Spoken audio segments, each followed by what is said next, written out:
సహోదరులారా, పరిశుద్ధ గ్రంథము నుండి అపోస్తలుల కార్యము 2వ అధ్యాయం 43వ వచనము. అప్పుడు ప్రతి వానికిని భయము కలిగి మరియు అనేకమైన మహత్కార్యములను సూచక్రియలను అపోస్తలుల ద్వారా జరిగించి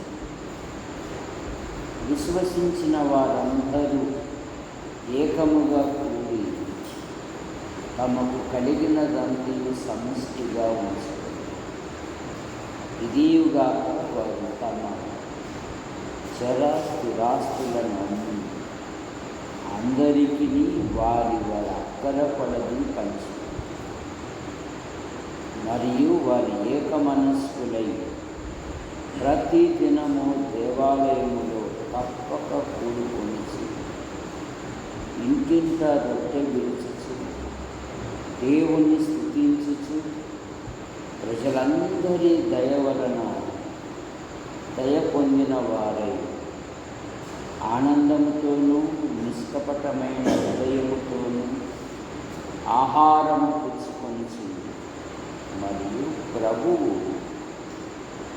రక్షణ పొందుతున్న వారు అనుదినము వారితో చేర్చుచు ప్రార్థన చేసి, ప్రేమించిన మా తండ్రి, మీ నామాన్ని బట్టి మీకు స్తోత్రములు చేస్తాను. మీ నామములో యేసు ప్రభువా పగటి కాలమంతా మీరు ఎక్కడి కింద ఉంచుకొని రాత్రి బహుమానంగా ఇచ్చారు. మీకు స్తోత్రం. మీరు కురిపించిన వర్షాన్ని బట్టి మీకు స్తోత్రములు. ఇంకా సమృద్ధి అయిన వర్షాలను దయచేయండి. నాయన వేసిన పంటను మీరు ఆశీర్వదించండి. కన్నీళ్లు విడుచు విత్తువాడు సంతోషముతో పనులు పోసుకొని వచ్చినట్లుగా కృపను దాయిచ్చు. యాడికి క్రైస్తవ పూరిక కుటుంబములో బుధవారము బైబిలు పట్టణం కనుక పాటల ద్వారా స్థుతించుటకు, కనపరుచుటకు, మహిమపరుచుటకు మీరు ఇచ్చిన ధన్యతను బట్టి ఇస్తూ లోకము లోక ఇచ్చలతో మునిగి ఎలాడుతుండగా ఎక్కడ ఇద్దరు ముగ్గురు కూడి నా నామమును ప్రార్థించదరో వారి మధ్య నేను ఉంటానని నీ ఎన్నికలు చేయబడిన ప్రజలను నడిపించారు. నీకు స్తోత్రములు. రాని వారికి మరొక అవకాశము దయచేయండి. కొద్దిసేపు నీ వాక్యము ధ్యానిస్తుండగా మీరు మాతో మాట్లాడి మహిమ పొందండి. యేసు ప్రభు నామములో ప్రార్థిస్తున్నాను తండ్రి, ఆమేన్. సంఘము వారి యొక్క ఆధ్యాత్మిక జీవితములో ఈ అపోస్తుల కార్యాలు 2వ అధ్యాయంలో వారు ఏ విధంగా అభివృద్ధి పొందారో పరిశుద్ధాత్మ దేవుడు లేఖనముల ద్వారా మనకు తెలియజేస్తుంది. ఏమంట? సంఘము విస్తరించుటకు వారు కూడుకుంటున్నారు. నెపాలు చూపడం లేదు, తప్పుడు చూపడం లేదు, బలహీనతలు చూపి తప్పించుకోలేదు. కానీ వారు ప్రతి దినమున అనే మాట మనం చూస్తాం. వారు ప్రతి దినమున వారు కూడుకుంటున్నారు. విశ్వాసీ జీవితంలో కూడా హెబ్రీ పత్రిక 10వ అధ్యాయం 24వ వచనములో కొందరు సమాజముగా కూడుట మానక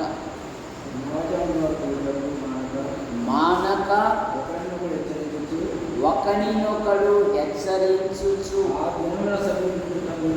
ఆ దినము సమీపించిన కొలది మరి ఎక్కువగా అలాగూ చేయుచు ప్రేమ చూపుటకును సత్కార్యములు చేయుటకును ఒకనినొకడు ఉరికొల్లుకోవలెను అని బైబిల్ చెప్తా ఉంటే ఒకనినొకడు ఉసిగొలుపుకుంటున్నారు.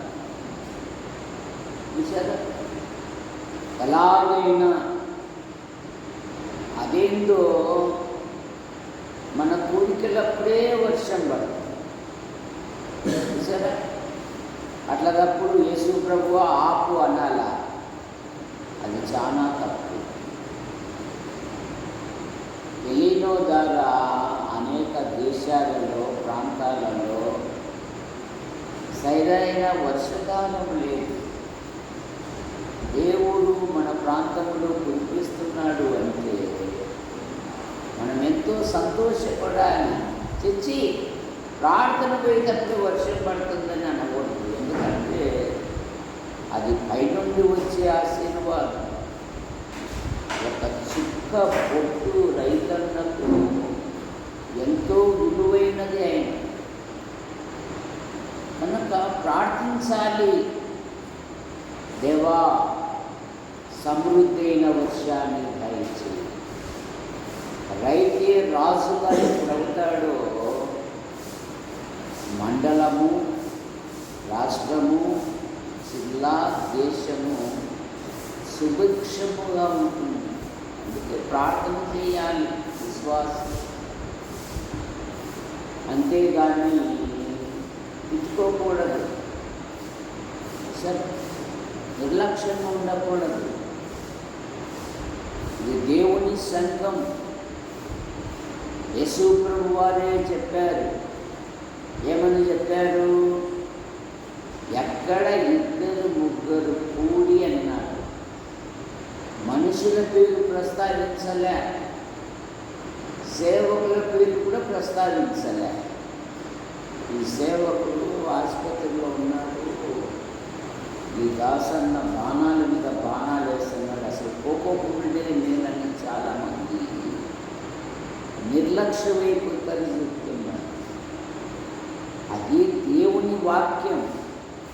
అది ఖండిస్తుంది, గర్దిస్తుంది, బుద్ధి చెప్తుంది.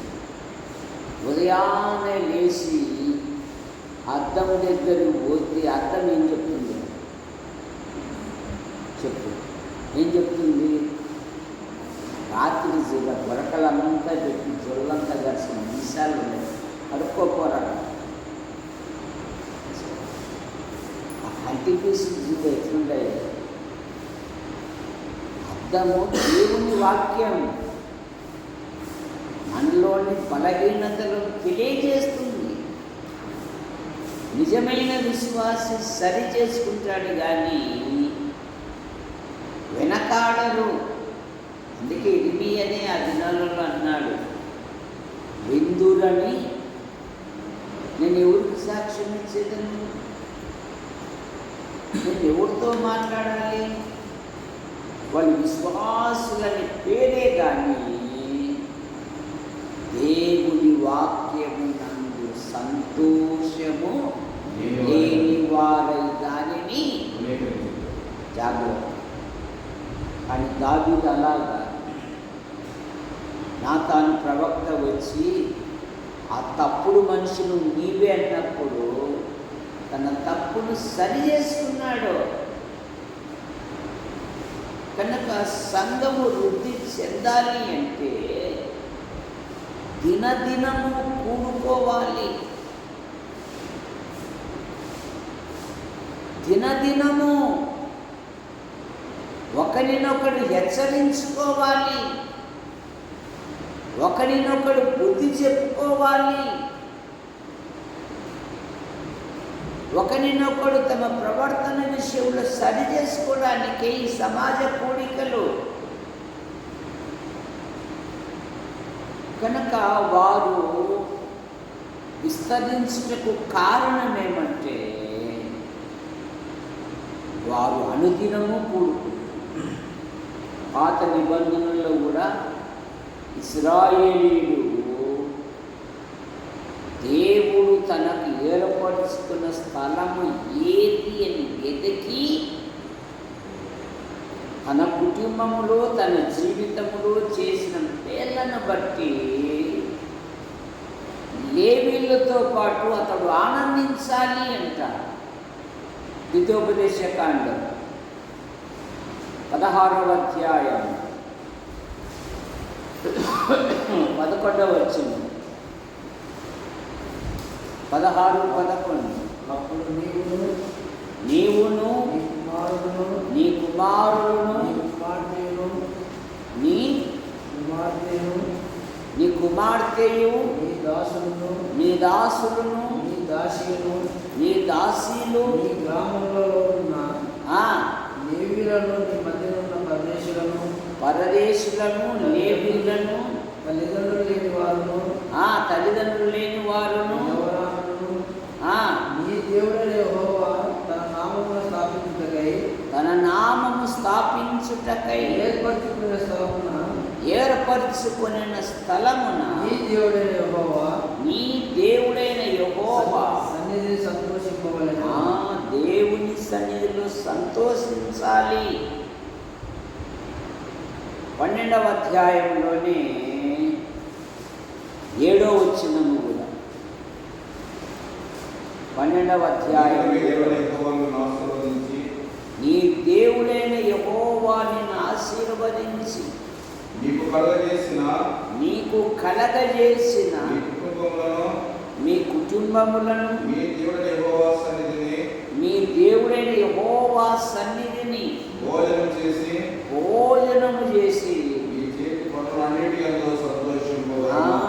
నా చేతి పనిని దేవుడు ఆశీర్వదించాడు. నా కుటుంబంలో దేవుడు నాకు ఉద్యోగాన్ని ఇచ్చాడు. ఇస్సాకు ఏది పట్టుకున్నా దేవుడు ఆశీర్వదించాడు. పంట వేసి 100 ఫలము పొందేను. అభివృద్ధి పొందుట కారణమేమి? యెహోవా అతనిని ఆశీర్వదించెను. అది గమనించడం లేదు. ఇది మా చేతుల కష్టార్జితము. నేను రాత్రింబగళ్ళు నీళ్లు రానప్పుడు మోటార్లకు వెళ్ళి రాత్రింబగళ్ళు వేసి సంపాదించినామనుకున్నాను. యెహోవా పట్టణమును కాపాడని ఎడల దాని కావలి వారు మేలుకొంటూ కూడా పెడతానే. మన దేశ ప్రధాని గారు శ్రీమతి ఇందిరాగాంధీని ఎవరు కలిశారు? శత్రువులు కాదు, ఉగ్రవాదులు కాదు, తనకు రక్షక భటులుగా ఉన్న వాళ్ళే ఆయనను కాల్చిపడేశారు. ఎంత నమ్మక ద్రోహం! కనుక యెహోవా పట్టణమును కాపాడని ఎడల నువ్వు వెళ్ళే ప్రతి స్థలములో, నువ్వు చేసే ప్రతి పనిలో ఆయన కృప లేకపోతే ఈరోజు ఇంతవరకు మనం బతికి ఉండేవాళ్ళం. ఆలోచన చేసుకో, గతాన్ని ఆలోచించుకో. అదే 7-12 వచనంలో కూడా 12వ అధ్యాయం 12వ వచనం ద్వితీయోపదేశ కాండమే. మీరు మీ కుమారులు, మీరు మీ కుమారులు, మీ కుమార్తెలు, మీ కుమార్తెలు, మీ దాసులు, మీ దాసులు, మీ పనికత్తెలు, మీ పనికత్తెలు మీలో పాలాయనము ఆ, స్వాస్థ్యము పొందక మీ ఇళ్లలో ఉండు లేవీయులు లేవీయులు మీ దేవుని యెహోవా సన్నిధిని సంతోషింపవలెను. నీతో పాటు తప్పైన కుమారుడు తండ్రి ఇంటికి వచ్చినప్పుడు ఏం చేశాడు? ఈ నా సంతోషంలో మీరు కూడా పాలు పొందండి అన్నాడు. కనుక సంఘము విస్తరించుటకు కారణం ఏమంటే వారు ఏక మనసుతో కూడుకును. న్యాయాధిపతుల గ్రంథం 20వ అధ్యాయం 1వ వచనములో ఇశ్రాయేలులందరూ ఏక మనస్సుతో దేవుని సన్నిధికి వచ్చారు. 20వ అధ్యాయం 1వ వచనం. మరి ఇశ్రాయేలులందరూ బయలుదేరి దాను మొదలుకొని బేర్షెబ వరకును దేశం వరకును వారి సమాజము ఏక మనస్సు కలిగి వారి ఏక మనస్సుతో, విభిన్నమైన మనస్తత్వం కలిగిన వారు కాదు. నలుగురు చేరారంటే 4 ఆలోచనలు బయటపడుతున్నాయి ఈ దినాలలో. ఏకత్వం ఉండడం లేదు. వారు ఏక మనస్సుతో దేవుని మందిరానికి వచ్చారు. దేవుని యొక్క విచారణ చేస్తున్నారు ఒక వంశము కొరకై. ఉందా ఏకత్వం నీకు? అందరితో కలిసిపోయి మనసు ఉందా నీకు? దినవృత్తాంతము, మొదటి దినవృత్తాంతము 12వ అధ్యాయం 38వ వచనం. ఇశ్రాయేలులో కడమ వారందరూ కడమ వారందరూ ఏక మనస్కులై దావీదు వాసుగా నియమింపవలనని కోరి ఉన్నారు. ఏక మనస్కులో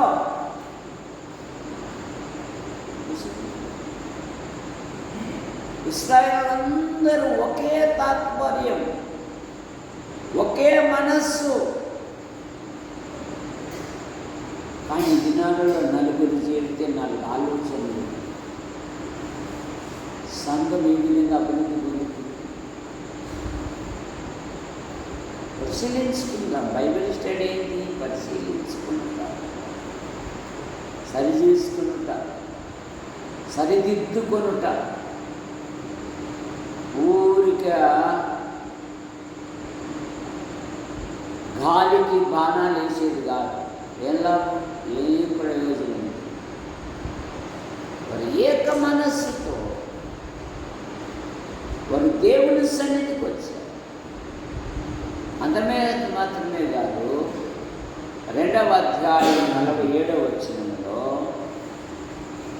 మొదటి మాట, 2వ అధ్యాయం 46వ వచనంలో సంఘము విస్తరించుటకు వారు ఏక మనస్సు.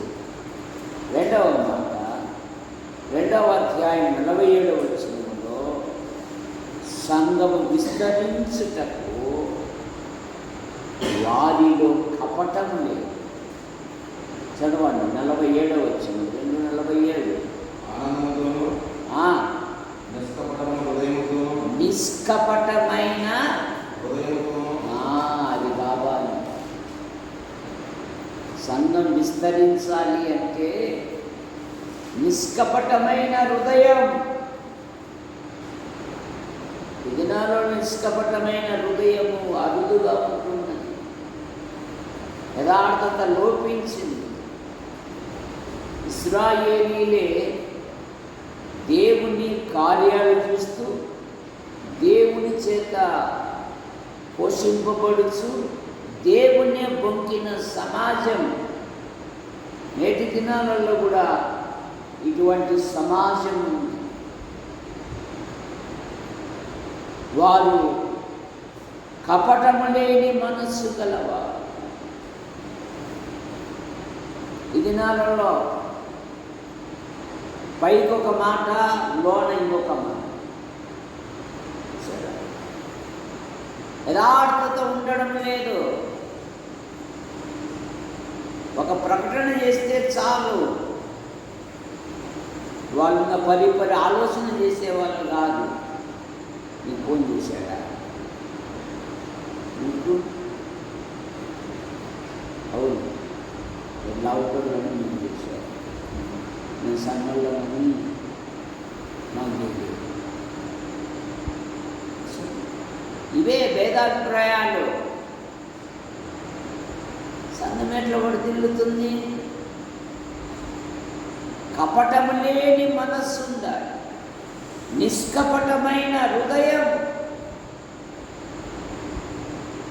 యెహోషువ అదే అన్నాడు 24వ అధ్యాయం యెహోషువ గ్రంథం 14వ వచనం.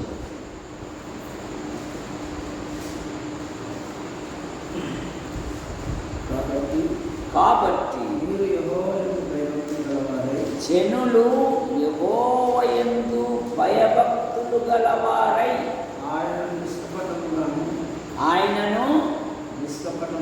నిష్కపటముగాను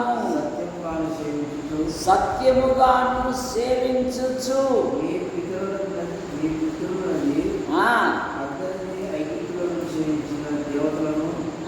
చాలు. నిష్కపటమైన హృదయముతో ఆయనను సేవించుచు. దేవుని సేవించే విధానం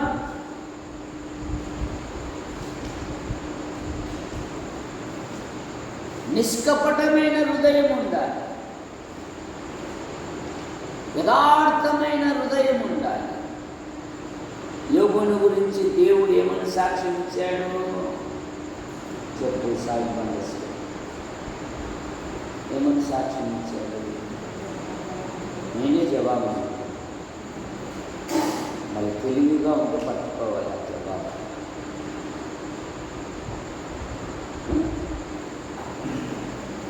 సహోదరులు చెప్పండి,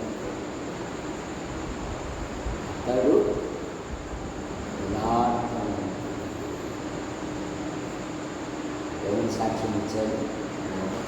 అతడు అతని వంటి వాడు భూలోకంలో వెతికినా లేడండి. అది గొప్ప సాక్ష్యం. నిష్కపటమైన హృదయం. నీకు ఆస్తి లేకపోవచ్చు, అంతస్తు లేకపోవచ్చు, సరైన వసతులు లేకపోవచ్చు, కీర్తి ప్రతిష్టలు లేకపోవచ్చు.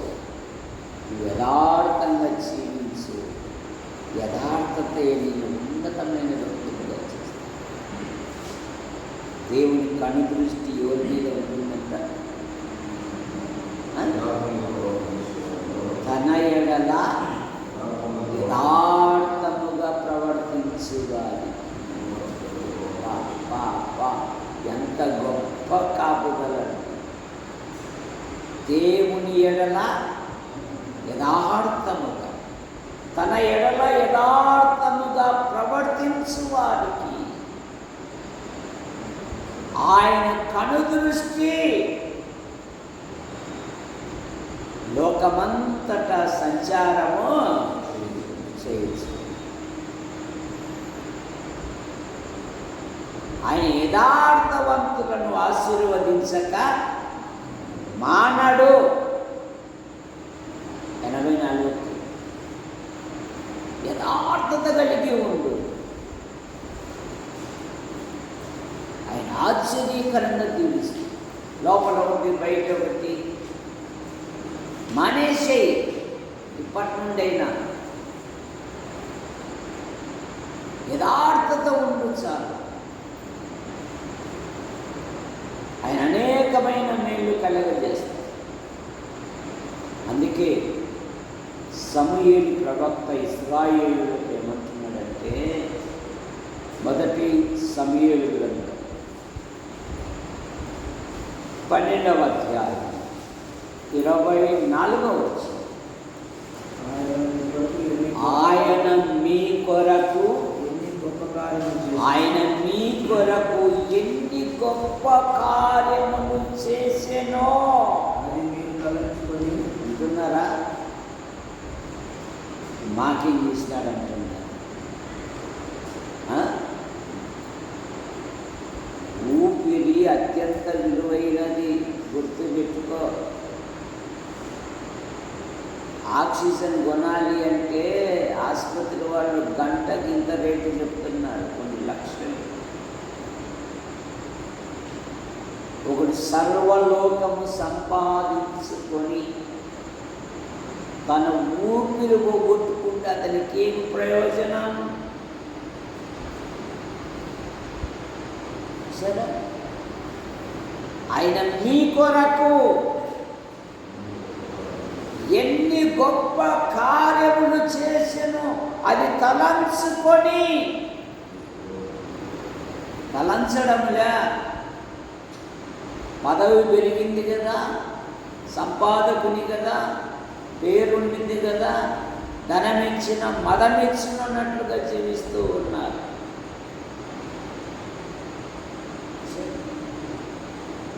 ఎలా ఉండాలంట? చదువు. ఆయన మీ కొరకు ఎన్ని గొప్ప కార్యములు చేసినో మీరు తలంచుకొని మీరు యెహోవాయందు భయభక్తులు కలిగి నిష్కపటులై పూర్ణ హృదయముతో ఆయనను సేవించుట ఆవశ్యం. ఇది ఖచ్చితం. ఆయన మీ కొరకు ఏం చేయలేదా? కుటుంబంలో ఏం చేయలేదు, ఏం చేయలేదు.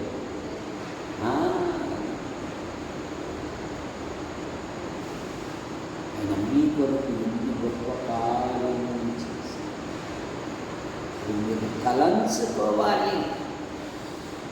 తలంచుకోవడం లేదు. ఇశ్రాయేలీలు 78వ కీర్తన ధ్యానం చేయండి, ఎంతో మేలు పొందుతారు.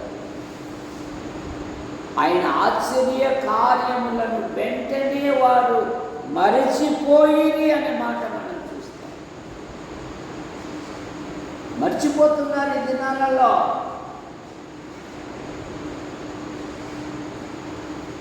నువ్వు అదొక్కటి తలంచుకుంటే చాలు, నీ నిజ జీవితంలో గతాన్ని, ప్రభు నమ్మకము, ప్రభు నమ్మిన తర్వాత నీ జీవితంలో ఒక్క మేలు కూడా చేయలేదు. నిష్కపటమైన హృదయముతో ఆయనను సేవించుట అవశ్యము. అందుకే యేసు ప్రభు వారు కూడా ఒక మాట అన్నాడు. ఏ మాట అన్నాడు యేసు ప్రభు వారు? మిమ్మును తోడేళ్ల మధ్యలోనికి పంపుచున్నాను. ఎలా ఉండమన్నాడు? నిష్కపటులై ఉండండి. మత్తయి సువార్త 10:16. మత్తయి సువార్త 10:16. ఇదిగో తోడేళ్ల మధ్య, ఇప్పుడు ఎక్కడ చూసినా కూడా లోపల గొర్రె కానీ పైన తోడేలు చర్మం ధరించి ఉన్నారు. పౌలు గారు అన్నారు, వారు క్రూరమైన తోడేళ్ళు అన్నారు. సరే, ఇదిగో తోడేళ్ల మధ్యకు గొర్రెలను పంపినట్టు మిమ్మల్ని పంపుచున్నాను. గనుక పాము వలె వివేకులను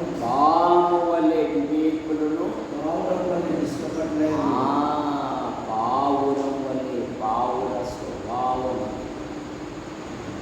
నిష్కపటులై ఉండుడి. విశ్వాసి జీవితములో యథార్థమైన హృదయం, నిష్కపటమైన హృదయం,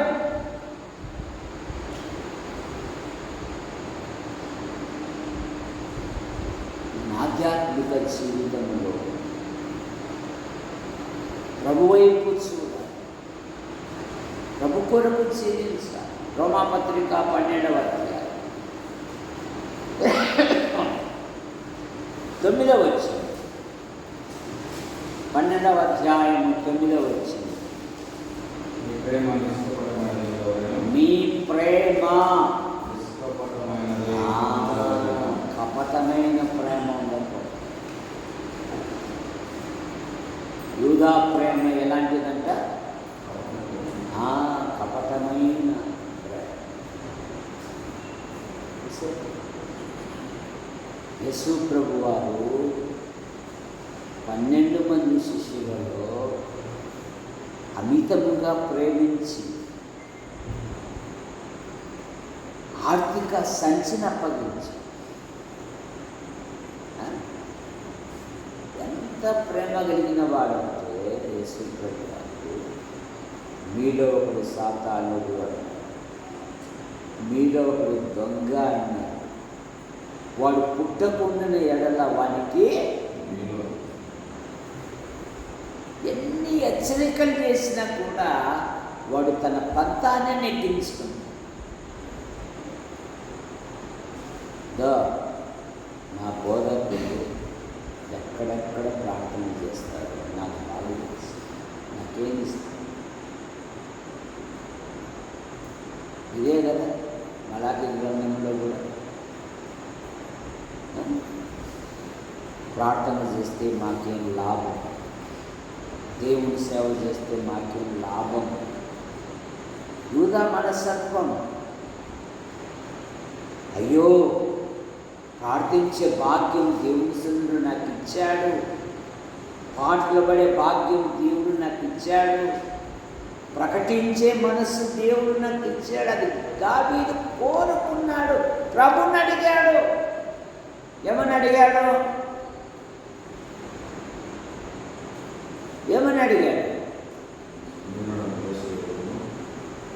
నీ స్తుతిని ప్రచురపరుచున్నట్లు నా పెదవులను తెరువయ్యా అన్నాడు. మనం 20 సంవత్సరాలు, ఒక్కొక్కరికి 25 సంవత్సరాలు శ్వాస 10 నిమిషాలు లేచి ప్రభువును మహిమపరిచే మనసు,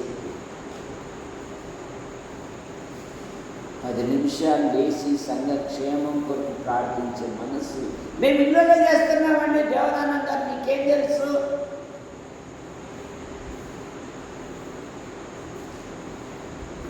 ఇళ్ళల్లోనే తప్పకుండా చేయాల్సిందేది. అది వ్యాయామం లాంటిది. సంఘంలో క్షణాలలో, నిమిషాలలో 8:30 అవుతుంది. ఏం పెట్టకపోతే వదిలిపెట్టేటట్లు లేడే.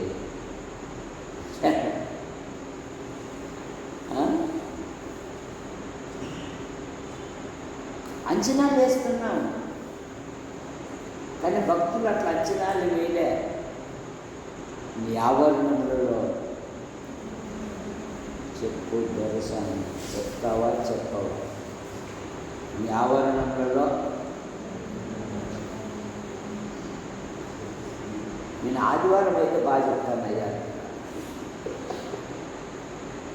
ఒక్క దినము గడుపుట 1000 దినముల కంటే, అది చెప్పడానికి బాగానే ఉంది కానీ గడపడానికి ఓపిక లేదంటున్నారు చాలామంది. సరే, అలాగా మీకు సమయం దొరికినప్పుడల్లా వచ్చి సంఘక్షేమం కొరకు ఒంటరిగా నేను దేవుని మందిరంలో, దేవుని సంఘంలో ప్రార్థన చేయాలి. కొన్ని సంఘాలు వారి పనులలో ఉన్న, డ్యూటీలలో ఉన్న, అమ్మ పలానా సమయం వచ్చి ప్రార్థన చేయాలి, సహోదరుడు పలానా సమయం మీది గంట అంటే ఆ గంట ఖచ్చితంగా వచ్చి ప్రార్థన చేసి వెళ్ళిపోతారు. శ్రేష్టమైనది అంటున్నాను, లేఖనాలు బాగా తెలుసు అంటున్నాను, కానీ పులిసిపోతాం. ఏమైపోతున్నాము? పులిసిపోతుంది. మన నుండే కదా యవనస్తులు పాఠాలు నేర్చుకునేది. మరి ఎలా ఉండాలి మనం?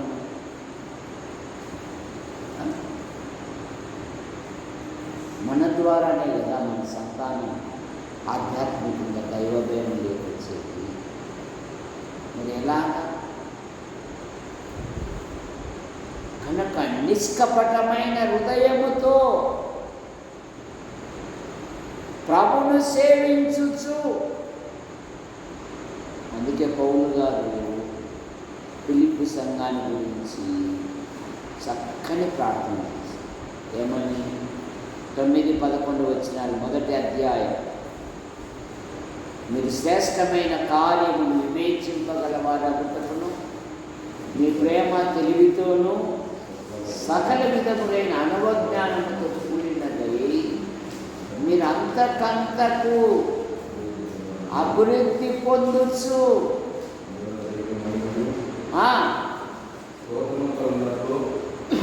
ఇందువలన దేవునికి మహిమయు స్తోత్రము కలుగునట్లు మీరు యేసుక్రీస్తు వలనైనా నీతి ఫలములతో నిండుకొనిన వారి క్రీస్తు దినమునకు నిష్కపటుడై ఉండాలని. క్రీస్తు దినమునకు, ప్రభు దినమునకు, ప్రభుని ఎదుర్కొనే ఆ సమయమునకు నిష్కపటమైన హృదయం ఉండవలనని ప్రార్థించుచున్నాను.